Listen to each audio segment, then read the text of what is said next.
Well, let's talk more about this climatic change affecting Europe.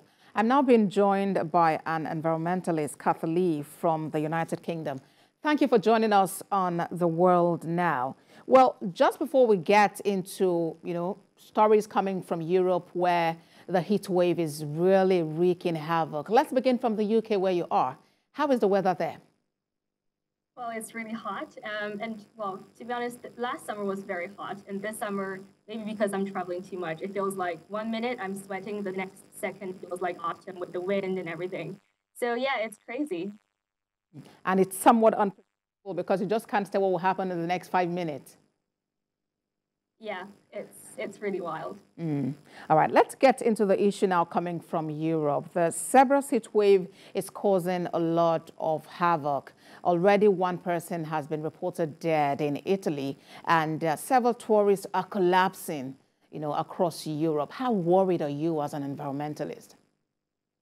Well, I think like people across the world that, of course, we're really worried. And also, I think this is another reminder to all of us that climate impacts are happening now and not only in the future. I think people still remember last summer's news about, in the UK, the weather was extremely hot. It feels like a sauna to me personally. And I think, sometimes people move on after a few weeks, or when we get to autumn, people forget about how tough was, summer was. But I think hopefully this year's weather will also remind people that this is not going away, that this is the impacts that we're facing, and that there will be increasing impacts that we face going forward. And I hope that this will be also a reminder that not only developing countries are suffering from these climate impacts, and also not only developing countries, and including least developed countries and smaller states, need to adapt to climate change and also face the consequences of losses and damages, but also developed countries as well. And besides all the flooding and heat waves happened across Europe, in Germany and other parts of Europe in the past 2 years. And Kathy, just last year, the UN Secretary General was warning during the COP26 in Glasgow. I'll quickly read out a part of a speech at that gathering. We are fast approaching tipping point that will trigger escalating feedback loops of global heating. Already we're seeing that happen. Yes, absolutely. And also, I think, of course, every year, the presidencies of COPs reemphasize that we're at a tipping point. And I think people should really recognize that we are at a tipping point if we're not already past the tipping point. And indeed, every action against climate change matters, and also recognize the urgency and recognize that current action and current ambition is insufficient. And with this stark reality, we know government already warning people to avoid coffee, avoid alcohol, which are dehydrating, and then urging them to stay home in the afternoons, exercise in the mornings when the heat is less. But what other measures really can individuals take to stay safe and sane in this, in this kind of temperature, this kind of atmosphere that we find ourselves in? Yeah, I think, for example, in the UK, the public transport, for example, train stations, there are announcements saying, stay hydrated, bring your water bottles, which I think is one of the actions that everyone should take.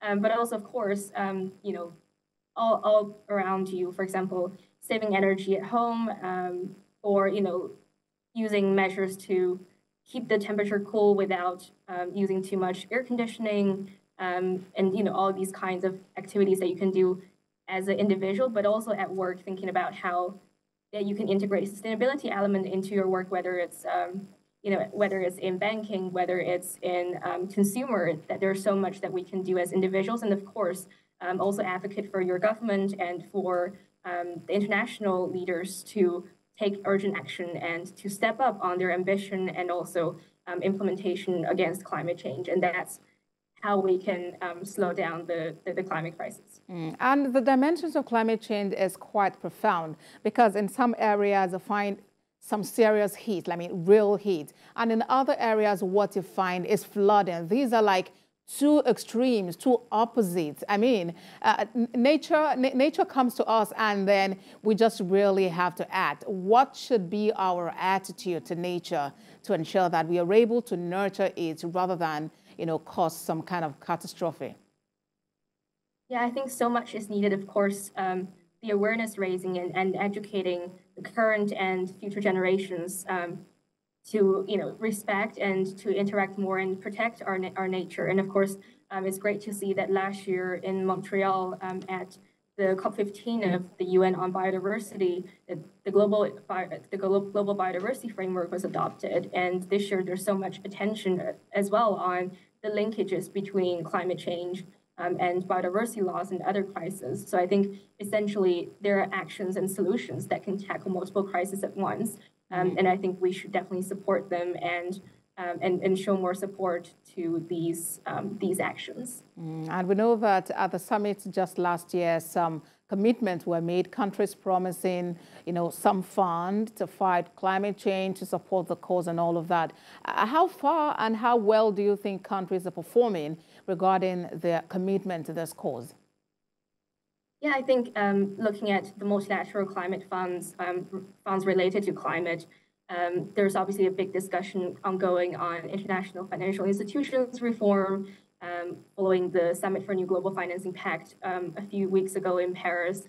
And I think really countries and all the other relevant stakeholders should really keep the momentum, keep the pressure on this agenda to keep delivering results and keep reforming actions, with so many key moments happening this year. And then looking at other multilateral climate-related funds, of course, for example, the Green Climate Fund has just released news on new commitments. And at the same time, last year at COP27, the Loss and Damage Fund was adopted to be established. So I think attention and pressure and action is indeed needed to all areas related to climate finance, including delivering existing commitments, but also, for example, with $100 billion. But at the same time, recognize that the current commitments are not sufficient and that higher ambition is needed.